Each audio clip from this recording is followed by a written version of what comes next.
Good morning, Board of Directors, Mr. Klingman, Ms. Strange, faculty, staff, family, friends, and the class of 2022. We finally made it to the day that so many of us have been anticipating for the last 4 years. I would like to thank, on behalf of our graduating class, all of our family members and friends that are here, and also all of those that were not able to attend today. We wouldn't be here without your support. I especially want to thank my mom, Avery Bayes, who inspires me every day. She was the Salutatorian for Savannah Christian in the class of 1992. Sorry, Mom. And now I have the honor of being the salutatorian for the NCCS class of 2022. I'm so grateful that we are able to attend a school that focuses intently on glorifying Christ in all that we do. The vision statement of NCCS is probably one you've heard 1,000 times or read in the gym, but it's worth hearing again. Together, cultivating hearts, challenging minds, impacting culture. As I've gone through middle and high school, I've realized that this vision statement is a very accurate description of NCCS and our time here, no matter if you came to the school in first grade or senior year. It feels like just yesterday we were freshmen, but at the same time, it feels right to be here at graduation. COVID-19 made our high school experience quite the interesting one, but we are grateful for it. It taught us a lot of how much we love spending time with each other, and we cannot take our high school experiences for granted. Through the ups and downs of high school, our grade has become like a family. Whenever someone was feeling down, there was always someone there to lift them up. The friendships of our grade are what make it so strong. We've truly embodied the first word of the vision statement, which is together. Even when we weren't together physically over the past few years, we managed to remain united as a community. Fellow seniors, I would like to first say that you should be proud of yourself. We have accomplished so much throughout high school. Many of you have competed in state tournaments for your sports. Hopefully I'll see all of y'all on Tuesday at the state baseball championship.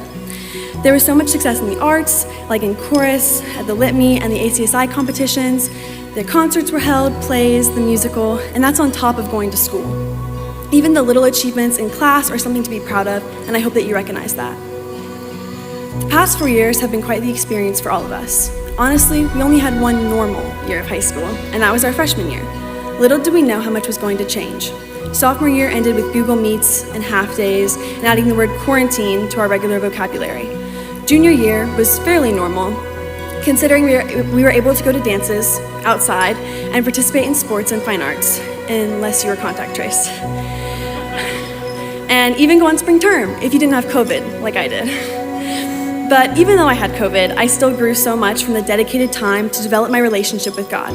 And finally, we made it to senior year. The year that we had all been waiting for, some of us more than others.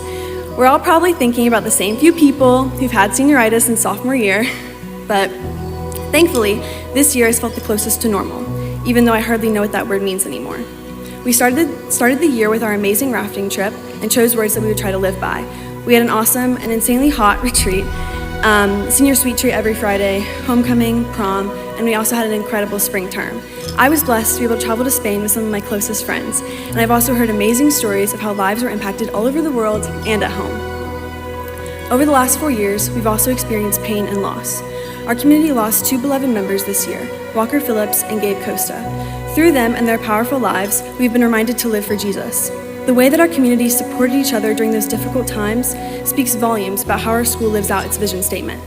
Throughout all these experiences, good and bad, we've had the opportunity to cultivate our hearts. When I first read the vision statement in 5th grade, I didn't fully grasp what that phrase meant, but now I understand.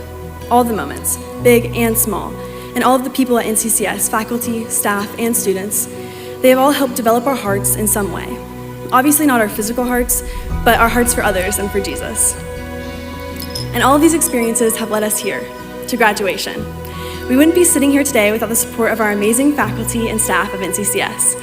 Our teachers are the embodiment of the challenging minds part of the vision statement. The impact they have made is not lost on us, and we are prepared for college thanks to their guidance.